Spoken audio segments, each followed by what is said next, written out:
ఆంధ్రప్రదేశ్ ముఖ్యమంత్రి నారా చంద్రబాబు నాయుడు 2029 టార్గెట్ పెట్టుకొని ఆ టార్గెట్ను రీచ్ కావడం కోసం ఎలాంటి ప్లాన్ను రూపొందించారు, ఏ విధంగా ముందుకెళ్తున్నారు, 2029లో చంద్రబాబు లెక్కలు ఎలా ఉన్నాయి, 2029లో ఇప్పుడున్న పాత తరాన్ని పక్కన పెట్టి యువతరానికే సీట్లు ఇవ్వనున్నాడా?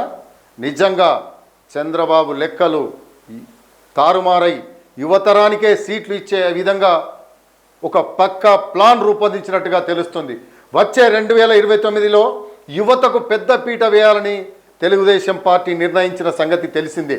ముఖ్యంగా సగానికి పైగా స్థానాల్లో యువతకు ప్రాధాన్యత ఇవ్వాలని నిర్ణయించింది. దీంతో పెద్ద ఎత్తున యువతకు అవకాశం ఇస్తున్న పార్టీగా తెలుగుదేశం పార్టీ అవతరించే అవకాశం ఉంది. అదే సమయంలో లెక్కకు మిక్కిలిగా నాయకులను తీసుకునే అవకాశం ఉన్నా ఆచితూచి అడుగులు వేయాలని కూడా నిర్ణయం తీసుకున్నారు. గతంలో ఒక 2 రోజుల పాటు ఇదే అంశం పైన పార్టీ అధిష్టానం ప్రత్యేక దృష్టి సారించి తీవ్రంగా చర్చించిన సంగతి మనందరికీ తెలుసు. సీనియర్లు జూనియర్లు కలగలిపి గత ఎన్నికల్లో టికెట్లు ఇచ్చిన సంగతి తెలుసు. వాస్తవానికి అనుకున్న సంఖ్య కంటే కూడా యువతకు తక్కువగానే టికెట్లు ఇచ్చారు. కానీ ఈసారి మాత్రం అనుకున్న సంఖ్యను అనుకున్నట్టుగా అమలు చేయాలని నిర్ణయాన్ని అయితే తీసుకున్నారు. అంటే ప్రస్తుతం ఉన్న సీట్ల 175 అలానే కొనసాగితే దాదాపు 80కి పైగా స్థానాల్లో కొత్త వారికి అంటే యువతకు అవకాశం కల్పించాలని నిర్ణయం తీసుకున్నారు చంద్రబాబు. దేశంలో 5 రాష్ట్రాల్లో ఎన్నికలు జరిగితే ఎక్కువగా యువత సామాన్యులే విజయం దక్కించుకున్న సంగతి చంద్రబాబుకు తెలుసు. కాబట్టి ప్రజలు కూడా సింపతి కోణంలోనే ఆలోచించిన పరిస్థితి కూడా కనిపిస్తుంది. కాబట్టి ఈ క్రమంలో సింపతిని అటువైపు తిప్పుకునేందుకు స్థానికంగా చేతి వృత్తులు చేసుకునేవారైనా లేకపోతే మిగతా చేతి వృత్తుల వారు ఎవరైనా ఉన్నా వాళ్ళ నుంచి ఆ ప్రజల్లో నుంచి మంచి ఇమేజ్ ఉన్నవారిని వెతికి పట్టుకొని వారికి 10% టికెట్లు ఇవ్వాలని నిర్ణయించుకున్నట్లు తెలుగుదేశం పార్టీ వర్గాల ద్వారా తెలిసింది. ఎవరికి వారే ఈ విషయంలో నిర్ణయం తీసుకున్నా అంతిమంగా ఉమ్మడి నిర్ణయం ప్రకారం అంటే కూటమి నిర్ణయం ప్రకారం ముందుకు సాగాలని ఒక నిర్ణయం అయితే చంద్రబాబు తీసుకున్నారు.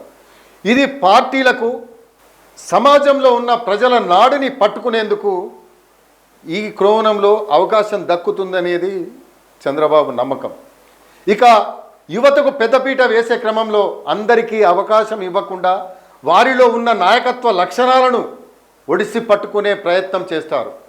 దీనికి సంబంధించి త్వరలోనే జరగనున్న స్థానిక సంస్థల ఎన్నికలను ప్రాతిపదికగా తీసుకొని ఈ ఫార్ములాను అమలు చేయాలని టీడీపీ దాదాపు ఒక నిర్ణయానికి వచ్చేసింది. అంటే స్థానిక సంస్థల ఎన్నికల బాధ్యతలను క్లస్టర్ల వారీగా విభజించి యువతకు అప్పగిస్తారు. వారు విజయం దక్కించుకుంటే అలాంటి వారిలో మెరికల్ లాంటి వారిని ఎంపిక చేసి అసెంబ్లీకి తీసుకురావాలని చంద్రబాబు యోచిస్తున్నారు. ఏది ఏమైనా యువతకు అవకాశం అంటే దీనికి కూడా ఒక లెక్క ఉంటుందని స్పష్టమవుతుంది. అందుకే చంద్రబాబు నాయుడు 2029 యువత టార్గెట్ ఆ నేపథ్యంలో కొనసాగుతున్న క్రమంలో మహిళలకు కూడా మంత్రి నారా లోకేష్ ప్రకటించిన విధంగా మహిళలకు కూడా అసలు 33% అమలు చేసే దిశగా ముందుకు సాగే అవకాశాలు కూడా ఉన్నట్లు తెలుస్తుంది. చూద్దాం ఏం జరగబోతుందో. చంద్రబాబు టార్గెట్ రీచ్ కావాలని ఆంధ్రప్రదేశ్ ప్రజలు తెలుగుదేశం శ్రేణులు కోరుకుంటున్నాయి.